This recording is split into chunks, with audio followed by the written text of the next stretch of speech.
Hello everyone, I'm Bin Qian. Today I'd like to take you through a book called The Future of Leadership Development, Disruption and the Impact of Megatrends. This book is written by Carola Hiker and Joy Prinko. This book was released in 2021.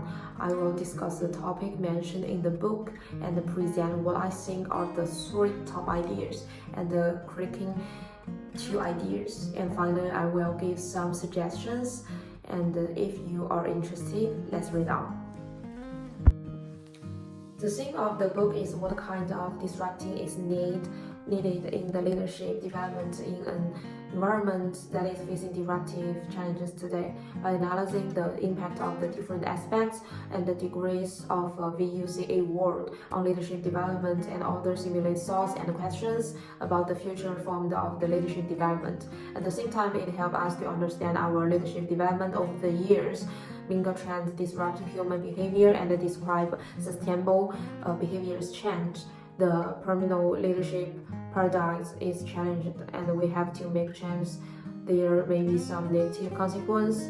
So this book focuses on the millennials and the Gen Z. It is very appropriate for us who are now studying in the university business schools. Here are three top ideas from this book. The first one is disrupting the disruptor. I find it interesting that most people are only willing to accept what they have already to accept, and when an idea comes along that we have never heard before, our first reaction is to resist it. Disrupting the disruptor means we need to constantly involve and not always stay in we think is our comfort zone, so that we are have better development.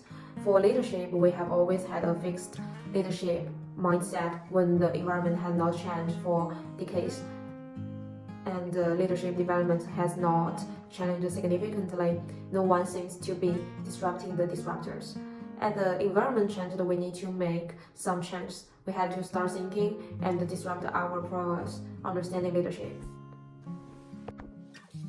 And the second one is 5-layer onion. The author introduced a 5-layer onion model to demonstrate the areas in which leadership development professionals need to help leaders developing self-team, organization, industry, and the border of community. The size and the dynamic of the industry are discussed in the section. The model demonstrates the impact of different factors on leaders. The authors analyze each leaders where leaders will face different dimensions due to different environmental factors. The constant is the first and second and third leaders that we have been discussed for decades. The situation that is how they increasingly present in leadership development workshop. So we need to start realize that the fourth and fifth leaders of the leadership development onion are starting to enter the leadership development world in the globalized world we live in, and the lines between the leader 4 and 5 are coming increasingly blurred. Since the outbreak of the COVID-19 pandemic, leaders in the Type 5 VUCA world cannot avoid talking about it, and in most cases, we try to always limit our gaze and to our own professions. This is a new thinking that must be difficult for us to accept at first, but it is concern worth thinking about. And finally, the author provides 3 different types of leaders for VUCA world. We keep referring to the VUCA world. So what is VUCA world? The VUCA world refers to the volatility, uncertainty, complexity, and ambiguity. It describes the constant, unpredictable change that has become the norm in the business world. In this environment, what change should be made in the leadership? The author mentioned 3 different types of leaderships. They are leadership by the person in change, vertical leadership, and the collective leadership. Even though these styles of the leadership are not the first we have learned about, the authors present a focus on the connection between this leadership style and the VUCA world. I want to mention the building collective leadership. I think the most noteworthy aspect of this is collective leadership. The authors suggest that this is the most effective way to do it.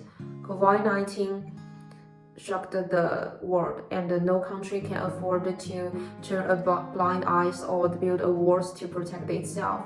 Suddenly, collective leadership became a necessary, and the exchange of the knowledge benefited everyone. For example, creating a global can fund and a support network for developing countries are no longer just a nice to have option. To summarize, collective leadership is an effective way to lead, especially in the VUCA setting. But these are some challenges to overcome in the early stage of trying it. Here are two critiquing ideas. The first one is both authors have been working in leadership development for many years, and the points they make are often the everyday issues they noticed in their own work, thus losing sight of the other dimensions. Therefore, the problem mentioned in the book are one set. I would like to revise the book by inviting more leadership development practitioners or people from related professions to write the book and raise as many levels of issues as possible for discussion. And the second one is this book may be written more for suppliers who want to engage in leadership development. The two authors mainly expand about the past and present on future development of the leadership development. For OB students, it is more important to change the management module according to the social environment. This book is a good link to the impact of VUCA world on leadership industry. However, more space is devoted to discuss the difficulties encountered in the process of leadership development, not leadership itself. So therefore, the data could be studied again to make it more suitable for all industry practitioners. There are three practical pieces of advice. The idea presented in this book can generate sufficient self-reflection and leadership empowerment, which is important for us to become leaders of our teams and organizations. First of all, it revises the stereotype we used to have about the leadership. In our learning, we always receiving theoretical knowledge that is set in the stone.